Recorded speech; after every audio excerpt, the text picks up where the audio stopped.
Have you ever wondered what happens when you take Honda's legendary K20 engine, tune it up to the max, and then stick it into a 25-year-old lightweight British sports car? Well, if you have, you're going to enjoy this one.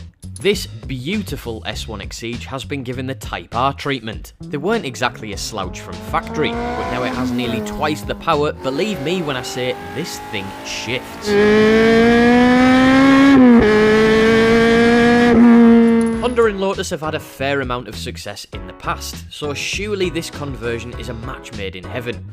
That's what I'm here to find out. So, if you haven't got one already, go grab yourself a cuppa, get sat down, and let's get into it.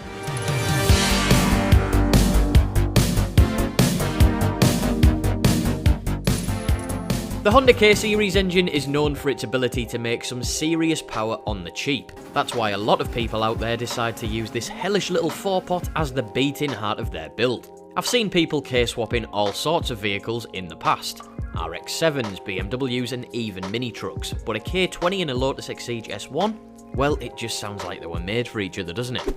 Lotus weren't far off. They did put a K-Series engine in it to begin with, but unfortunately they chose the one that Rover designed. Now, this car might have missed out on getting the Honda treatment because, well, the K20 wasn't officially released until 2001, and by that time the S1 Exige had already been on sale for 12 months. But as you may already know, Lotus dropped the Rover lump in favour of a Toyota engine when designing the S2. Knowing what we know now, was that a good decision, or did Lotus miss a trick by not utilising this phenomenal bit of kit? Well, there's only one way to find out, isn't there? So let me hand it over to real life Luke now to show you around it. In a bit. Now then, today, down here in York, in a very beautiful part of York, to film this. It is a Lotus Exige S1, but if you look at the back, it's not any old S1.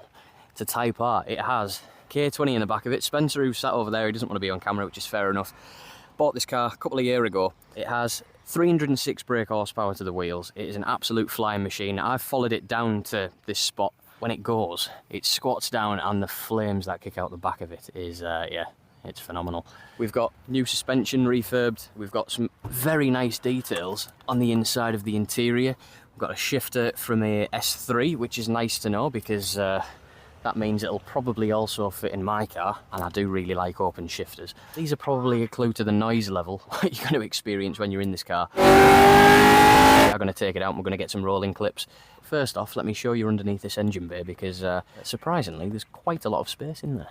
So unlike the rear of my car, which is all open to the elements, these S1s, quite a rare plastic engine cover, which I absolutely love. It's a bit more protected than when it's just open to the elements. Obviously you're still going to get UV light hitting your coolant bottle and whatnot, but yeah. Anyway, this is the engine which was built by 𝙁𝘼𝙊𝙆 Automotive over there. So Spencer bought this car 2 years ago and it was already converted. But yeah, just the amount of space that's in here, it's just crying out for more power. So things you can see, we've got a custom manifold that leads to a very small back box, meaning it is very, very loud. The K20 itself is fully forged and stroked. It has the EFI ECU in there as well. But as you'd probably know, with a car as light as this, it's not going to be able to put the power down unless you have a decent diff. And this has got a wave track LSD, so can't wait to get in this thing and see how it hooks up.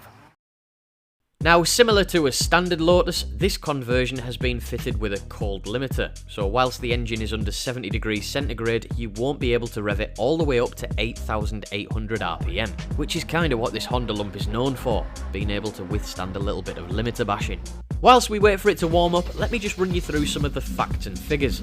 So this is actually a genuine S1 Exige, and not an Elise that's had all of the Exige body panels fitted. Having that chassis number makes a huge difference when it comes to the resale value. Not 100% sure whether the engine conversion is going to affect the price, but you'd hope after spending thousands of pounds on it you can recoup some of that dosh when it's time to let it go. The K20 has been stroked from 2 up to 2.2 litres and has a whole host of additional goodies on there as well.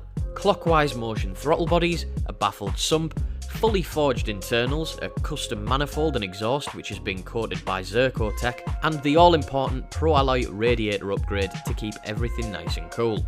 As I mentioned earlier, it makes 306 brake horsepower and 217 foot-pounds of torque, which for a naturally aspirated 2.2 litre engine is pretty bloody impressive.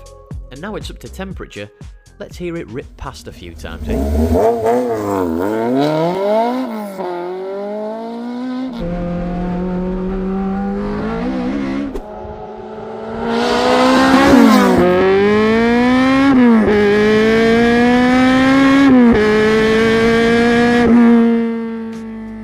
I've only ever drove my S2. I've never been behind the wheel of another Lotus with more than 190 brake horsepower. So when Spencer chucked me the keys and said go take it for a spin, can't really say no, can you? Right. Try not to cock this up, eh? Jesus! That is sensitive, isn't it? Yeah, the clutch is right at top as well. Just trying not to stall. It won't stall. You messed up without getting it straight to second. Now it's alright. Yeah.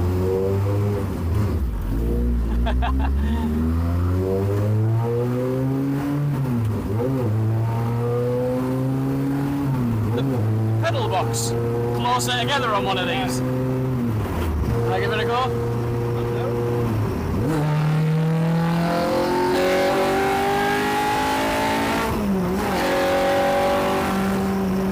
Fucking hell. The brakes aren't like yours. You need a really large one. Yeah. What pads have you got in? Magic.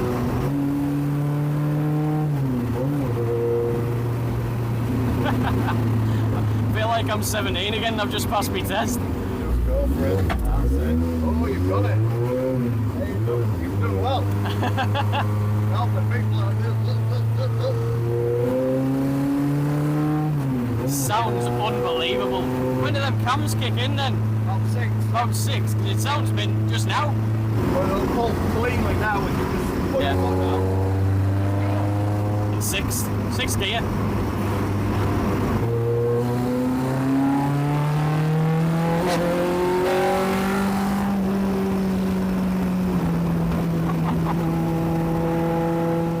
The power delivery and acceleration was immense, partly down to how light the car is, but also because it's not having to spool up a turbo. I'm sure there is a time and a place for a turboed K20, but it's just not needed on UK roads. This felt like the perfect balance to be able to go quick and enjoy yourself legally on a B road. And because this car, in Spencer's ownership at least, hasn't and never will be seeing a track, that's ideal.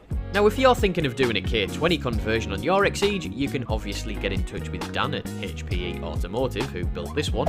Or, if you're interested in this very car, I will leave the owner's details down in the description because he's thinking about putting it up for sale. Let me know down in the comments what you think of it. Would you be brave enough to sink a house deposit into a Honda swap, or would you go down a different route? Putting the cost to one side for a second, it is a mighty impressive build. And personally, I do think Lotus made a bit of a mistake by not using this engine in the first place. Remember to do all that good stuff? Like the video if you enjoyed it, subscribe to the channel if you're new around here and want to see more Lotus content, and yeah, that's about it. I've been lookship, thanks for watching, and I'll see you in the next one. Bye!